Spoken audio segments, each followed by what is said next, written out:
How's it going? Checking in with updates today. And it's been another white shirt, blue background kind of presenting day. I'm very aware when I look back over my videos, I think I've said this before, I see lots of white shirt, blue background, white shirt, blue background, white shirt, blue background. What I'd love, obviously, is lots of different stages and me standing on the stage. I think I'd still be wearing this. Though I'd probably have trousers on as well. I do have shorts on, by the way. I'm not like half naked or anything, but um, like I don't care, frankly. I don't care. I'm loving what I'm getting to do at the moment. And yes, I would love to have all these different locations and things to go and places to go and see, the changes in environments and different audiences and different locations, and actually be in a room with real people, not just virtually.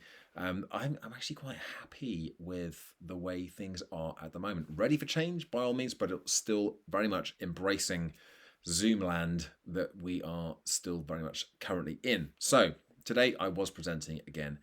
This is actually the sixth session of the week for me, which is, I think this is going to be, yesterday was the first time I'd ever done 3 sessions in a day. This week it will be 7 sessions in the week, first time ever for that as well. So a couple of records coming are tumbling down for me in the quest towards my speaking goals.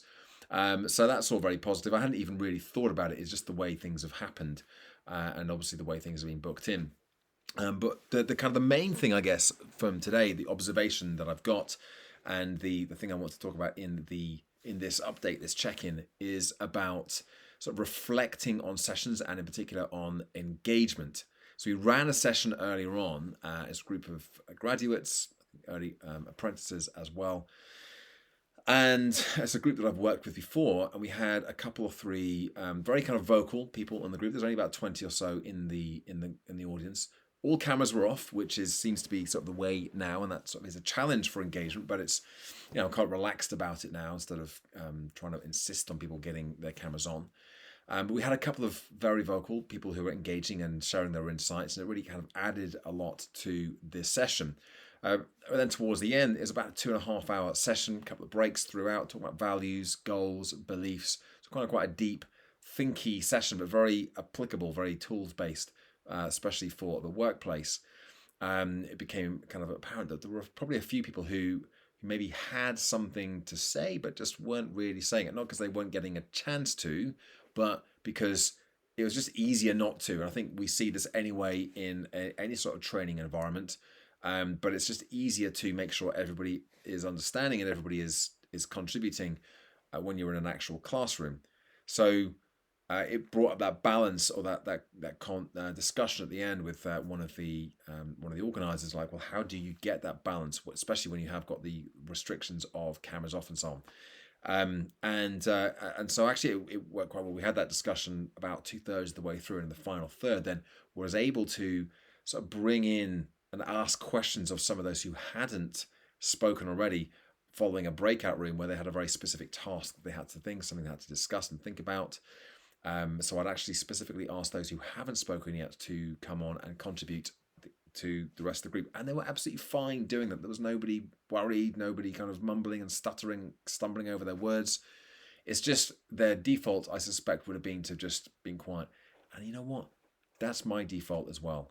When I'm in a room like that, like, I don't feel the need to be chipping in every 5 seconds with my thoughts. Not that that's what was happening with those who were vocal. They were just answering the questions when I was asking them. They were just unmuting and going for it.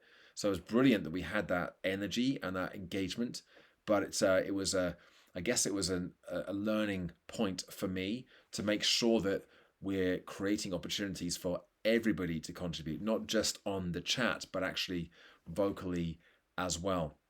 Now, this was a group of about 20. Bigger groups, it's going to be impossible to get absolutely everybody saying something.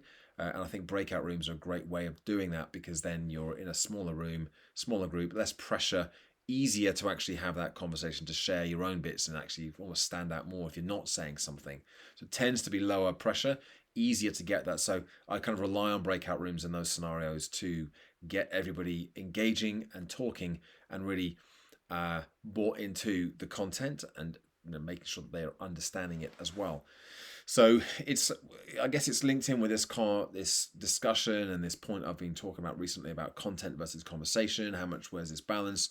And actually, when you go down that conversation line and that engagement line, how much do you insist upon everybody having said something by the end?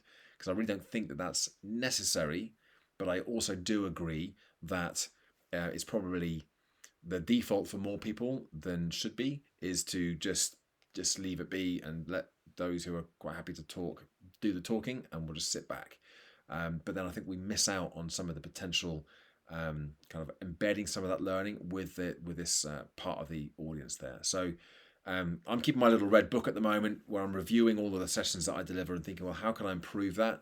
And that's one of the things that I'll be jotting down later on, thinking about ways to get some level of engagement from everybody, whether it's breakout rooms, asking questions. We do things like polls and word clouds as well. So I know that we're getting interaction from that, but actually contributing, especially in these training environments, less so with keynotes or one-off sessions that I'm doing with companies, but in those kind of environments where we're seeing the same groups time and time again over a period of a year or 2 years, I think it is important that we start getting that engagement from as many people in the audience as possible.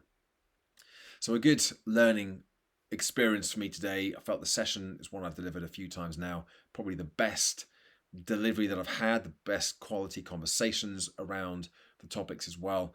And we had a guest speaker in, somebody from the company who actually came and started the session off with me, talking a little bit about his own experiences, not just at HPE, but with other organizations as well, and some of the beliefs he had, some of the values that have been important to him, some of the ways he approaches goal setting. And that was really useful to be able to loop back and use that as the backdrop for some of the examples that I was giving later on in the session as well. So overall, fairly pleased with the way it went. One more session tomorrow after an early night because I'm quite tired now.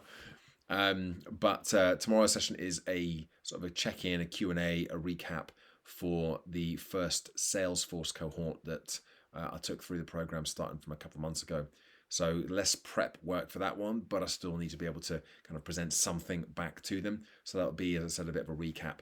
And I'm hoping that some of them are going to come with some questions, but I'll have a couple of questions to ask in anticipation of Tumbleweed, which may happen. I don't know who's going to turn up for this session, but it's part of what I was offering, and hopefully it'll be seen as value as well to have that sort of accountability check-in 30 days after the last session, so we can make sure that people are doing the things that they said that we're going to do. We all need a bit of accountability in this life. So there we go. That's my check-in and update for the day. Thank you for watching. Thanks for listening. Give it a like. Go on, give it a like. Hit that button. Subscribe to the channel and check back in again tomorrow for another white shirt, blue background daily update. Bye for now.